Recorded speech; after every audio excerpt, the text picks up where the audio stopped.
your first reactions be to that? Well, I feel that when I was younger, I had felt no need for someone to talk to. You know, I see a lot of young people. उनको हमेशा कोई ऐसे इंसान की ज़रूरत होती है जिनसे वो बातें कर सके. ये उनके लिए बहुत अहम हो चुका है. उनके ऊपर बहुत सारा बराज होता है, डिवाइसेस के थ्रू बहुत सारे कम्युनिकेशन उनके पास जाते हैं, बट उनको सॉर्ट आउट करने के लिए किसी से बात करना बहुत ज़्यादा ज़रूरी हो गया है. इस सिचुएशन में मुझे लगता है कि ओरल स्टोरी टेलिंग बहुत बहुत मीनिंगफुल है. And it's very much a part of our tradition. Danish, I'm going to come to you. You've had an incredible performance here this evening, so thank you for that. So it's a bit strange to be. Okay. It's on. Thank you so much. It's a bit strange to be asking you this question, but do you ever feel that people ask this, what's the relevance today? Yes, absolutely. And I'll tell you the fundamental reason why oral storytelling is not going to get out anywhere in the near future is because when you make a film or when you do a painting, what you've done, you've actually pulled it out from the imagination and made it visible for people. So you have actually annulled other people's imagination. They'll have to see the vision that you are presenting to them. But when you do oral storytelling, the audience becomes co-collaborators. The moment I start telling the story, if there are 500 people sitting here, there are 500 different versions of the story that I'm telling. And that co-collaboration makes it a very participative exercise. So it may look like that the audience is sitting passively and just listening to the story, but they're actually not. They're actually co-collaborators. They are working along with me in creating that imagination that I'm telling. And that's why, because of that participative nature of oral storytelling, it will never get out of fashion. And if everyone remembers the Chilia story in the story, I think you've done a great job this evening. Mohit, to ask you a little bit, when you look at music, you look at film, and there's such a tradition of storytelling in the hills, wherever we come from in this country actually. What are your thoughts? मुझे लगता है कि जब से दुनिया पे इंसान आया है और रहना शुरू किया है कलेक्टिव तौर पे, हम लोग नेचुरली हमारे डीएनए में we are wired for storytelling. और शायद ये शुरू में जब हम हंटर्स थे, गैदरर्स थे, तो उस टाइम पे मुश्किलात बहुत थे, तो एडवेंचर बहुत था और हर चीज़ जो होती है उसके लिए स्ट्रगल करना पड़ेगा. और तो जो भी आप किसी को कुछ भी आप सुनाते हैं, अगर अपना किस्सा सुनाते हैं कुछ भी, वो उसी तरह है जैसे आप किसी को एक अच्छा गाना सुनाते हैं. तो अगर कोई बहुत पुराना गीत भी है, अच्छी धुन जो है वो कभी ख़त्म नहीं होती है. अच्छा गाना जो है, आज भी हम कभी अंताक्षरी होती है, हम आज से 40 साल पुराना एक गीत गुनगुनाते हैं जो हमारे दिल में बसा हुआ है, क्योंकि उसका हमारे जहन में उसके जो शब्द हैं, उसकी जो धुन है. उसी तरीके से एक अच्छी कहानी, चाहे आप बड़े आदमी को सुनाओ, चाहे बुजुर्ग को सुनाओ, चाहे बच्चे को सुनाओ, उसको बॉडी में ह्यूमन जो है we are wired to love and understand and accept a good tune, a good story, and we intrinsically enjoy it. इसीलिए फिल्म्स में भी लोग अच्छी स्टोरी होती है तो वो फिल्म हमेशा कामयाब रहती है. जैसे इम्तियाज ने जब भी मेट बनाई थी, इनकी तो मेरा जो जब भी मेट में सबसे पहले इनसे मेरी मुलाकात हुई थी, कब हुई थी? 2005-4 में मिलके. और उसके बाद he is been really kind. ये हर फिल्म में मुझे अपना गाना दे देते हैं एक. और अच्छा, तो मुझे लगता है कि ह्यूमंस जो है हम लोग वायर्ड हैं. अच्छा गाना, अच्छा स्टोरी सुनने के लिए हम हमेशा शौकीन रहते हैं, चाहे वो घोस्ट स्टोरी हो, चाहे वो मज़ेदार स्टोरी हो, जैसे दानिश भाई सुना रहे थे, कोई तिलस्म की कहानी हो, जादू की कहानी हो. वो बड़े को भी अट्रैक्ट करती है, छोटे को भी, बच्चे को भी, उदास आदमी भी वो सुन के खुश हो जाएगा. तो आई थिंक वो इम्पोर्टेंट है और हमेशा रहेगा, वो कभी भी आउट ऑफ फैशन नहीं जा सकता. Do you all agree? Yes. Deputy Chief Minister ji, if I were to ask you, because you have written also a book, everyone's very interested in the happiness curriculum in Delhi schools, which is leading the way for the country. Sometimes you do feel, as long as we have children, stories will be relevant and important. बिल्कुल, stories तो इसीलिए मैंने अपनी आवाज़ में कहा कि stories relevant हैं. स्टोरी इसलिए रिलेवेंट नहीं है कि कोई एक कहानी बहुत इंपॉर्टेंट है, बट स्टोरीज के माध्यम से हम स्पेस क्रिएट करते हैं, मेथड्स क्रिएट करते हैं अपने बीच में, जो भी रिलेशनशिप है पेरेंट और बच्चों के बीच में, इक्वल एज ग्रुप्स में, जब हम स्टोरी शेयर करते हैं, इधर से स्टोरी है कुछ, तो वहाँ से फिर बातचीत के रास्ते खुलते हैं, वहाँ से और बहुत कुछ मुद्दों पे बात करने के रास्ते खुलते हैं, जो बहुत स्टोरीज ही शायद हमें हमारे रिश्तों में इनफॉर्मल स्पेस क्रिएट करती है, जो कि फॉर्मल से कहीं ज़्यादा ज़रूरी होता है। तो स्टोरीज हमेशा ज़रूरी है।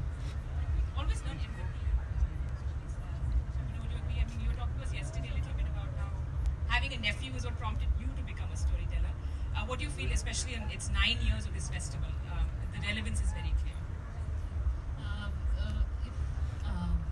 बहुत लोग, आप लोग तो कई साल से आ रहे हैं मनीष जी, आपको ये बताना चाहूँगी, लोग आके बोलते हैं हम 2012 में आपके फेस्टिवल से आ रहे हैं, कुछ 5 साल से आ रहे हैं, तो बहुत यहाँ पे श्रोता हैं जो पहली बार भी आए हैं, पर बहुत हैं जो रिपीट विजिटर्स हैं, वो पूछते रहते हैं कि इस साल कब करेंगे फेस्टिवल। तो कहानियों का ऐसा है कि कई बार वही कहानी दूसरे देशों से भी सुनने को मिलती है, तो ऑडियंस बाद में बोलती है तो पंचतंत्र कहानी है, और वो बोलते हैं कि ये तो हमारे यूके में हमने सुनी थी ऐसी कहानी, तो ये कहानी है दे travelled.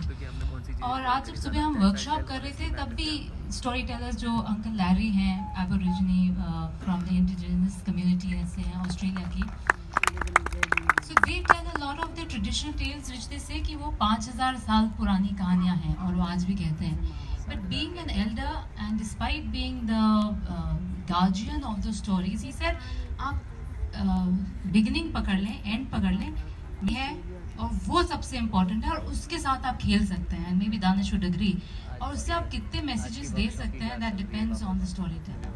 So whether it's empathy you want to talk about, or you want to talk about, you know, generally animal welfare or something, in that middle part आप बहुत कुछ खेल सकते हैं।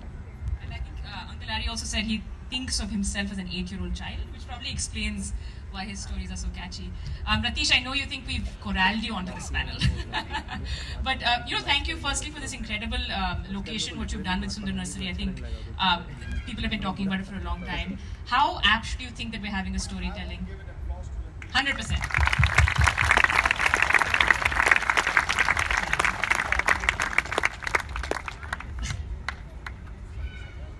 Yeah, he has a mic.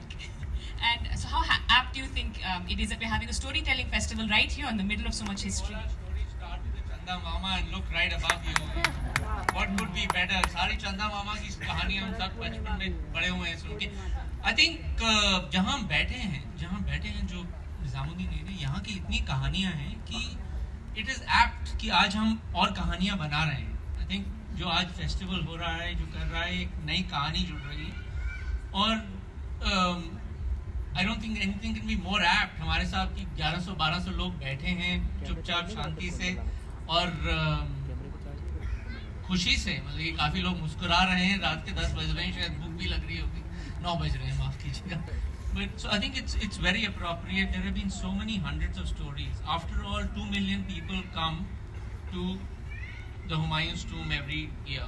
2 million pilgrims come to Hazrat Nizamuddin Dargah every year, and they all come to listen to stories, some told by guides and some told by the stones. I think it could be, nothing could be more. Pratish and just the audience, I would like to add कि इससे appropriate जगह नहीं हो सकती थी, because one of the best storytellers of all times, Mir Khusro साहब एकदम इसी विसिनिटी में है, निजामुद्दीन औलिया साहब का। तो इस पे अगर हम स्टोरी टेलिंग फेस्टिवल करते हैं तो उनकी जो हमारे पे रहेगा थोड़ा सा हाथ, आई एम श्योर कहानियाँ और फैलेंगी। और हम हमेशा कहते हैं कि आप पेड़ में कभी भी शांति से आके बैठे हैं नीचे, तो पेड़ भी आपको कहानियाँ सुनाएगा। तो हम ये सारी कहानियाँ यहीं छोड़ के जाएंगे, आप आते जाइए और कहानियाँ यहाँ आके सुनते जाइए। And I suppose, as Pratna and Chaguna was saying yesterday, when do the jinns join us? I suppose that's post 10 o'clock though, so we'll have to do that. If we're really quiet. Imtiaz, I'll come back around to you to ask you, what are some of the most important things for you in a story, whether there's something you had a favorite when you were a child, what calls out to you first? Is it a character, plot? Before that, while the discussion was going on, I remembered something from a book called Sapiens, which a lot of people must have read. And anthropologically, they have found out, the scientists, that the reason why sapiens, that is humans, became the dominant race or the dominant animal in this world is because of stories. And because the information can be passed between monkeys as well, that a tiger is on the prowl. They can make sounds, and it has been deduced that the monkey will know that a tiger is on the prowl to climb up the tree. But the tiger is on the other bank of the river and drinking water, after which he's going to cross the river and come, so you have some time to collect your fruits and then get it. This is a story that sapiens could communicate. And I think the development of us as the human race has happened because of stories. So after saying that very profound thing, I'll come down to the basic thing of what attracts me to a story. I feel that it's always the story itself, like the plot. I think the people in the story are appendages, like parts of that plot. Without who, you can't see the plot. So yeah, the story itself, the plot is most important to me. I'm going to ask everyone in the panel, what attracts you to a story? You know, the kind of stories that he's talking about is a film that, you know, is a story where you see what happens to a character and how it moves forward and the consequence of that. But for example, in songs, you know, जैसे एक जो मेरी पहली album आई थी, उसमें गीत है डूबा डूबा रहता हूँ, तो मैं सोच रहा था कहानी के बारे में. फॉर एग्जाम्पल, एक तो कहानी है जिसमें हर चीज बताई जाती है कि ऐसा हुआ, उसके बाद उन्होंने ये कहा, उसके बाद ऐसा हुआ, उन्होंने जाके ये किया, उसके बाद ये यहाँ खत्म हो गया वो. अब एक होता है जिसमें it's a collection of images, जैसे ख्वाब होता है एक, उसमें भी एक कहानी होती है. लेकिन जब आप सुबह उठते हैं और उस ख्वाब, अगर आपको वो ख्वाब याद रहता है, तो उसकी कहानी बहुत साफ नहीं होती है, लेकिन उसका एक तस्वीर होती है उसकी जो आपके जहन में रहती है. तो जैसे मुझे कई लोग पूछते हैं, भाई ये गीत है आपने लिखा है, जैसे फॉर एग्जांपल डूबा डूबा की बात कर रहा हूँ कि उसमें ये कहानी है, वो बेवफा बेवफा और आंखों में तेरी और ये सब है उसमें.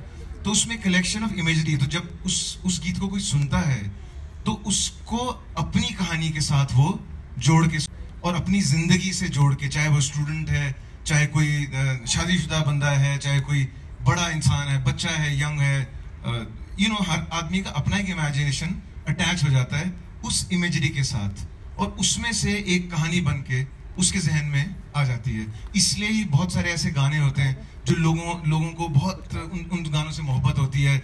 जब भी वो मूड मेरा खराब है या ड्राइव पे जा रहे हैं तो वो गाने आनंद आता है सुनने का, ये गाना हटाओ, ये गाना लगाओ, क्योंकि उसके साथ कोई ना कोई जुड़ा होता है कहानी का चीज, और एक फीलिंग जुड़ी होती है जो कि एक कहानी की तरह होती है, जो कि लीनियर नहीं होती है, लेकिन वो इमेजरी एक बनती है जिससे कि एक तस्वीर या एक माहौल दिमाग में क्रिएट होता है. तो मुझे लगता है गानों में भी जो कहानियां होती हैं वो एक थोड़ी अलग तरीके की होती हैं, जिसको हर आदमी अपने तरीके से एक्सपीरियंस कर सकता है. और कहानी जो है is really a beautiful source of, apart from information, मतलब इंफॉर्मेशन, लेकिन इंस्पिरेशन, यू नो. और आई डोंट नो, मतलब when you here stories it takes you to a different place, it transports you, just like music. So I think it's really important, especially for the kids also, to learn. उससे अपना culture भी, जैसे आज वो काली की कहानी सुना रहे थे, शिखंडी की कहानी सुना रहे थे, तो you connect with your roots in a beautiful manner. 100%. How many, and you have to clap a little bit louder, we're going to ask Mohitji to sing the song.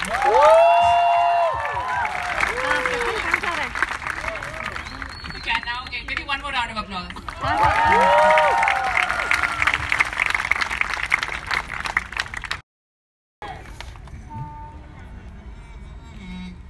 La la la la la la la la la la la la la la la la la. डूबा डूबा रहता हूँ आँखों में तेरी, दीवाना बन गया हूँ मैं चाहत में तेरी, अब दिन गुजरते नहीं, रातें कटती नहीं, तेरी तस्वीर से बात बनती नहीं. ओ आजा ना जा बेवफा, बेवफा ना जा बेवफा, आजा बेवफा ना जा.